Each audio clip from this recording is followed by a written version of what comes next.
This is geometry, and we are going to take a look at section 2.6, talking about algebraic proofs. In order to go through this work, you need to know these algebra properties. You should have already written all of them down.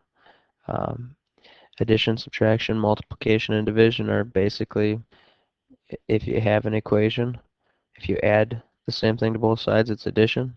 If you subtract, it's subtraction, and so on. Reflexive is simply when something's equal to itself. Symmetric, if A equals B, you can switch that around and say it the other way as well, which means B equals A. Transitive, it's just like the law of syllogism.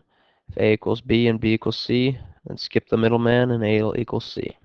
Substitution is when you replace something within an equation with what it's equivalent to, and the distributive property you're pretty well aware of.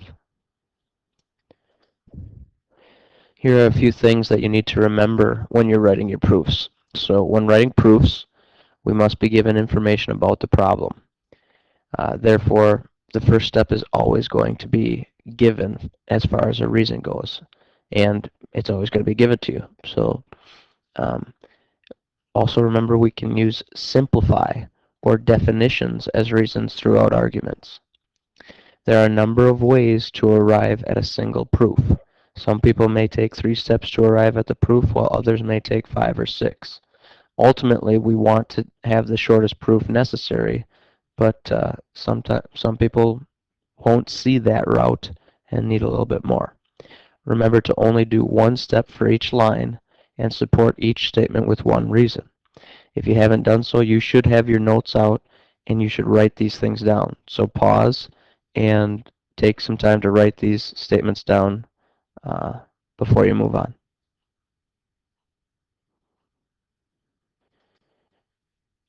Here's the first proof that we'll walk through together. This is an algebraic proof. It should be fairly simple. Basically, you're going to go through and solve for x, just like you normally would, but now you're going to write a reason for each step that you use. Keep in mind that you just want to do one thing at a time. So first, write down the problem, pause if you need to, and then we're going to use what's called a two-column proof. That's where you literally make a T, and on the left side of that T, you write your statements out, and on the right side, you write your reasons out. So take some time to set that up. Pause if you need to. The first thing we'd write down is what we're given. 3x plus 12 equals 8x minus 18. The reason is given.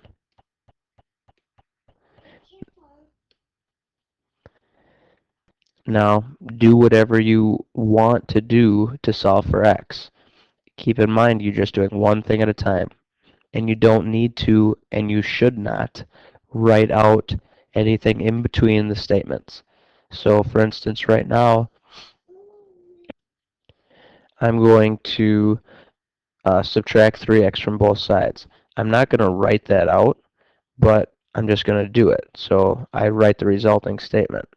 12 equals 5x minus 18. What did I do to both sides to get that? Well, I subtracted 3x from both sides, so my reason is subtraction property.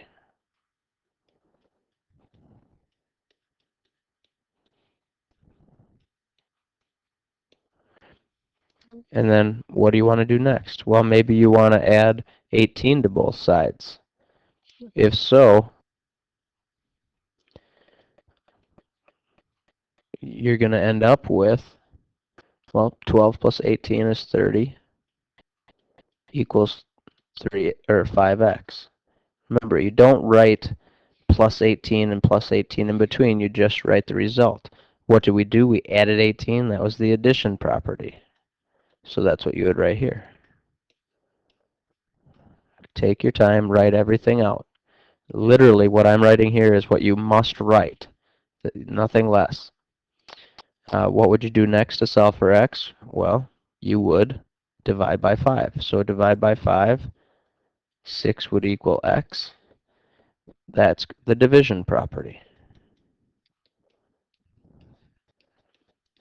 And then normally you would rewrite this to say x equals 6. And so now this is something that is a little bit different to use. You'd want to go back, look at your properties if you don't remember. When you just switch around the order of what you have, that's the symmetric property. So that is what you write. Symmetric property.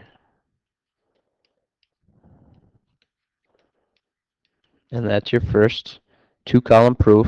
It's an algebraic proof, so it's pretty simple. Make sure you have that all written down in your notes. Here, thanks. Thanks, Charlize. I got my daughter here helping me as I'm making this video for my students. Do you want to say hi, Charlize?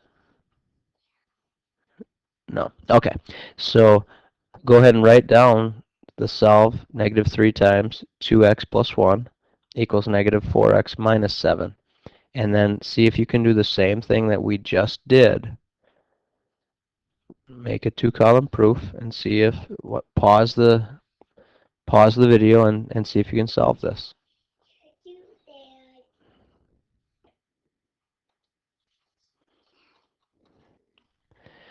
All right, so now I'm sure that you wrote down the statement that we started with and the reason was your given. From there, you probably distributed the negative 3 throughout. That's the distributive property. From here, you could have done a bunch of different things. I decided to bring the negative 4x over to the left. How do you do that? With the addition property. Then I brought the negative 3 to the right by adding 3. So you had the addition property again. It's okay to have the same reasons more than one time. From there, I divide by a negative 2, so use the division property, and I'm done. It's that simple. Pause if you need to look over this. Compare what you did. You could have done a lot of different things. Back at this step right here, to get from here to here, I used the addition property. You could have used, well, you would have used the addition property also, but you just might have ended up with something else. So, this is something we're going to do next week. I'll give you proofs to work on and things like that. But now try these problems from your book, and I look forward to your questions